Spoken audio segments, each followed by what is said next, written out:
My sister betrayed our entire family for a multi-million-dollar inheritance, and in the end, the downfall was brutal. My sister, Ivy, always knew how to place herself at the center of everything. Conversations naturally bent toward her.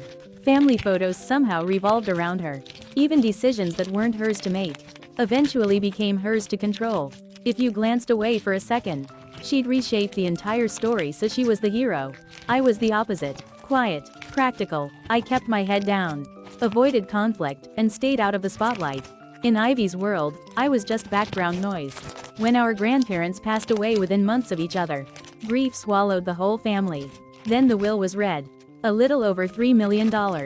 Split evenly between my mom and her two siblings. No confusion, no fine print, just equal shares. That's when Ivy leaned in.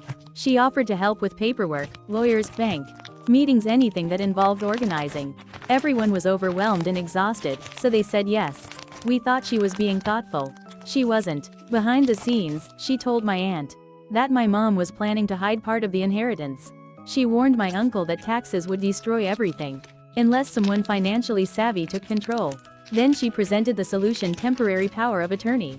Just for processing, just for convenience. They trusted her. By the time the truth surfaced, the accounts were drained.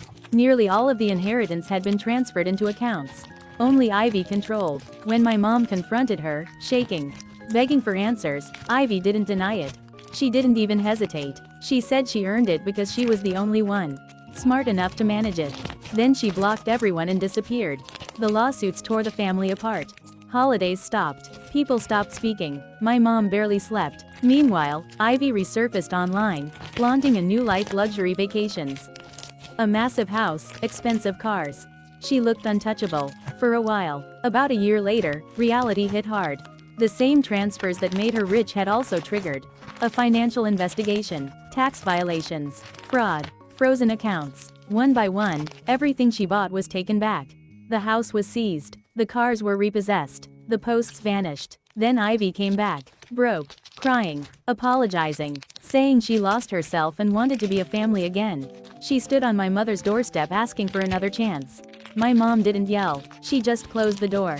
And the strangest part? Ivy still doesn't understand why. No one trusts her anymore.